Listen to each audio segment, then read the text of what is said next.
আচ্ছা দেখো, আজকে আমরা প্রিন্সিপাল আর্গুমেন্ট বার করার একটা শর্ট ট্রিক শিখিয়ে দেবো। অনেকেই প্রিন্সিপাল আর্গুমেন্ট বার করতে গিয়ে তোমরা কি করো, ভুলভাল করে ফেলো, কোথায় পাই থেকে বিয়োগ হচ্ছে, কোথায় কোন কোয়াড্রেন্ট, সবাই ভুলিয়ে ফেলো।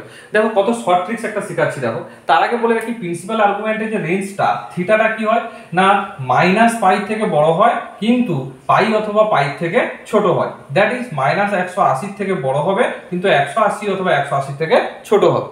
ব্যাস, মনে রাখবো কি করে, জাস্ট চারটা কোয়াড্রেন্টের জন্য চারটা ফর্মুলা মনে রাখবো। ফার্স্ট কোয়াড্রেন্ট কি হয়, প্লাস প্লাস, এটা কি হয়ে যায় মাইনাস প্লাস, এটা কি হয়ে যায় আমাদের মাইনাস মাইনাস, এটা কি হয়ে যায় প্লাস মাইনাস। ক্লিয়ার?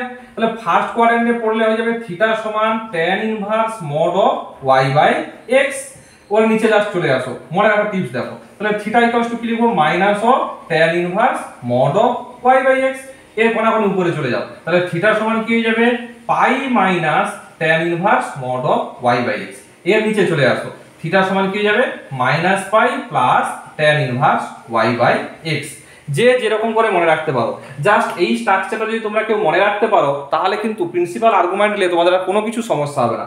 যদি ফার্স্ট কোয়াড্রেন্টে পড়ে কি বললাম, থিটা সমান হয়ে যাবে tan inverse y by x, তার নিচে চলে আসছো, সেটা হচ্ছে কি ফোর্থ কোয়াড্রেন্ট, মনে রাখার সুবিধার জন্য। নাহলে তুমি একদিক থেকে যেভাবে মনে রাখতে হবে, আমি এইভাবে মনে রাখি, ফার্স্ট কোয়াড্রেন্টে tan inverse y by x লিখেছি, তার নিচে হয়ে যাবে মাইনাস, এই মাইনাসটাই ফিক্সড আছে, শুধু পাই একটা এক্সট্রা লিখে দিয়েছি। এখানে লেখার সঙ্গে সঙ্গে এর দুটো সাইন চেঞ্জ করে দেবো, লেখা হয়ে গেল। এরপরে আমি তোমাদেরকে দেখাচ্ছি। দেখো এইটা যদি আমি মনে রাখি, তাহলে কি হয়ে যাবে, আর্গুমেন্ট বার করানোটা কোনো ব্যাপার নয়। এক্স ওয়াইটা কি না, যদি z equals to x plus i y কোনো যে কোনো এনি কমপ্লেক্স নাম্বার হয়। এবার আমি তোমাদের প্রত্যেকটা দেখাচ্ছিলাম। জেড ইকুয়ালস টু সাপোজ আছে, আমি ধরছি 1 প্লাস আই, তার মানে এটা কি হচ্ছে অ্যাকচুয়ালি প্লাস প্লাস। তাহলে যদি প্লাস প্লাস হয়, তাহলে আমার কি হচ্ছে ফার্স্ট কোয়াড্রেন্ট, তাহলে থিটা সমান কি পেয়ে যাব না, tan inverse y by x। That is কত হয়ে যাবে, tan inverse 1 by 1, that is কত হয়ে যাবে না, tan inverse 1, that is pi by 4। কি বলছি, বোঝা গেছে?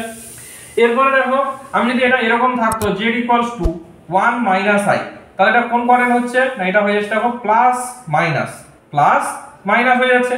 তাহলে প্লাস মাইনাস মানে কোন কোয়াড্রেন্ট না, ফোর্থ কোয়াড্রেন্ট। ফোর্থ কোয়াড্রেন্টে তাহলে থিটা সমান কি লিখে দেবো direct, minus tan inverse mod of, তাহলে কি হয়ে যাবে মাইনাস 1 বাই 1, দ্যাট ইজ কত হয়ে যাবে minus of tan inverse 1। Mod আছে মানে প্লাস মাইনাস ব্যাপারটা, এই জন্য এখানে আমাকে মড বসানো হয়। প্লাস মাইনাস যাই থাকবে না কেন অলওয়েজ প্লাস হবে, তাহলে কত হচ্ছে 1, তার মানে কত হয়ে যাবে মাইনাস পাই বাই 4। এইবার দেখো, যদি z ইকুয়ালস টু আমাদের কি থাকে না, মাইনাস 1 প্লাস i, তাহলে এটা কোন কোয়াড্রেন্ট হচ্ছে, মাইনাস প্লাস, সিম্বলগুলো দেখবো শুধু। তাহলে মাইনাস আর কি প্লাস, তাহলে দেখো মাইনাস প্লাস মানে কোন কোয়াড্রেন্ট হচ্ছে, সেকেন্ড কোয়াড্রেন্ট। তাহলে এখানে কি হয়ে যাবে, theta equals to pi minus tan inverse mod of 1 by 1। তার মানে কত হয়ে যাবে, পাই মাইনাস 1 বাই 1। কেন লিখলাম, কারণ এখানে প্লাস মাইনাসের কোনো ভূমিকা পালন করে না, তাও আমি লিখে দিচ্ছি। তার মানে কত হয়ে যাবে, tan ইনভার্স কত হয়ে যাবে 1, দ্যাট ইজ কত হয়ে যাবে pi minus pi by 4, that is 3 pi by 4। এবার যদি কমপ্লেক্স নাম্বারটা z ইকুয়ালস টু আমাদের -1 মাইনাস i থাকে, তার মানে কি হচ্ছে মাইনাস মাইনাস মাইনাস মাইনাস হলো সেকেন্ড থার্ড কোয়াড্রেন্ট, তার মানে কি হয়ে যাবে থিটা সমান হয়ে যাবে minus pi plus tan inverse একই রকম 1 by 1, that is minus pi plus pi by 4, that is minus 3 pi by 4। বুঝতে পারলাম? তাহলে আমি যদি এই স্ট্রাকচারটা মনে রাখি যে কোনো দিলে, সাপোজ তোমরা বলছো স্যার আপনি সব 1 প্লাস 1 মাইনাস 1 আমি চারটা দেখালাম, আমি তো একই রকম ভাবে 1 প্লাস √3 বা 1 মাইনাস √3 এরকম তো যদি থাকে, সেই টাইপের গুলো দেখো একই রকম হয়ে যাবে। সাপোজ আমাকে দিয়েছে দেখো যে z ইকুয়ালস টু দিল হয়তো আমাকে যে 1 মাইনাস √3i। ক্লিয়ার? তাহলে এটা কি হচ্ছে প্লাস মাইনাস কোয়াড্রেন্ট, তাহলে প্লাস মাইনাস যদি কোয়াড্রেন্ট হয় কোনটা হচ্ছে না, হচ্ছে প্লাস মাইনাস মানে ফোর্থ কোয়াড্রেন্ট। তার মানে কি হয়ে যাবে না, থিটা সমান হয়ে যাবে minus tan inverse mod of √3 by 1, that is minus tan কত ভ্যালু √3 হয়ে যায় না, tan হচ্ছে 60 এর ভ্যালু √3 হয়ে যায়, তার মানে যায় মাইনাস পাই বাই 3। ক্লিয়ার না? ক্লিয়ার না? এইবার এখানে আসছি যে স্যার এইটা যদি আমরা জানি, তাহলে কি আমরা যদি শুধু i থাকে শুধু 1 থাকে সেক্ষেত্রে কি প্রযোজ্য? অবশ্যই প্রযোজ্য। আমি দেখাচ্ছি দেখো, যেটা আমার কনসেপ্টে মাঝে মাঝে যখন আমি ছাত্র অবস্থায় ছিলাম যে মনে হতো এটা হতো, এটা কি করা সম্ভব? সাপোজ আমি বলছি দেখো, তোমাদেরকে দিল z ইকুয়ালস টু 1। এবারে কেউ বললো স্যার একে যদি আমি a প্লাস ib আকারে সাজাই, কেউ লিখলো, আমি দুটো কেস দেখাচ্ছি, 1 প্লাস 0 ইনটু i, কেউ লিখলো 1 মাইনাস 0 ইনটু i। লিখতেই পারি আমি, কোনো অসুবিধা নেই। তাহলে আমি কোনটা নেব, প্লাস প্লাস নেব না হচ্ছে প্লাস মাইনাস নেব? ক্লিয়ার করতে পারছি? কারণ আমি 1 যে কমপ্লেক্স নাম্বারটাকে আমি দুটো ভাবে লিখতে পারি না, একটা লিখতে পারি 1 প্লাস 0 ইনটু i, একটা লিখতে পারি 1 মাইনাস 0 ইনটু i। তুমি দুটোতেই করো, দুটোতেই একই অ্যান্সার দেবে। আমি বারবার বলছি, কি করে দেখো, তাহলে প্লাস প্লাস হলে কি হয়ে যাবে থিটা ইকুয়ালস টু হয়ে যাবে, দেখো ফার্স্ট কেস নিচ্ছি tan ইনভার্স কত হয়ে যাবে 0/1, দ্যাট ইজ কত হয়ে যাবে 0। তুমি প্লাস মাইনাস নাও মানে ফোর্থ কোয়াড্রেন্ট, তখন থিটা সমান হয়ে যাবে দেখো minus tan inverse 0/1, that is কত হয়ে যাবে 0। দেখো দুটোই একই অ্যানসার আছে, কারণ -0 মানে কত 0ই তো না, ক্লিয়ার হয়েছে। এরপরে আসছি দেখো যদি আমি -1 নিতাম তখন কি হতো, আমি প্রত্যেকটা কেস দেখাচ্ছি। যদি আমি -1 নিতাম, সাপোজ z -1 নিলাম, আমি এরকম দুটো লিখতে পারি, -1 + 0 * i ও লিখতে পারি, -1 - 0 * i লিখতে পারি, যার যা মন চায় দুটোই একই অ্যানসার আসবে। তাহলে দেখো মাইনাস প্লাস হচ্ছে এটা, আর এটা হয়ে যাচ্ছে দেখো মাইনাস মাইনাস, ক্লিয়ার।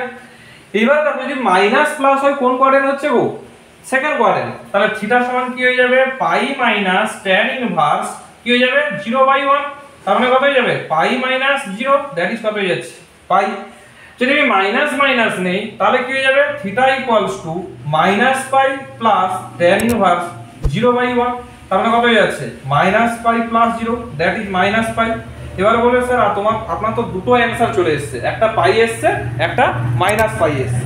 এইবারে দেখো তাহলে একটা পাই আর একটা হচ্ছে মাইনাস পাই, তাহলে দুটো তো আলাদা অ্যানসার আছে। আমি যদি দুটোকে আলাদা ভাবি, দুটো অ্যাকচুয়ালি আলাদা নয়, অ্যাকচুয়ালি কি হচ্ছে দেখো আমাদের না প্রিন্সিপাল আর্গুমেন্টের যে ভ্যালুটা রেঞ্জটা সেটা কত দেওয়া থাকে না -পাই থেকে পাই এর মধ্যে। কি বললাম -পাই থেকে পাই এর মধ্যে।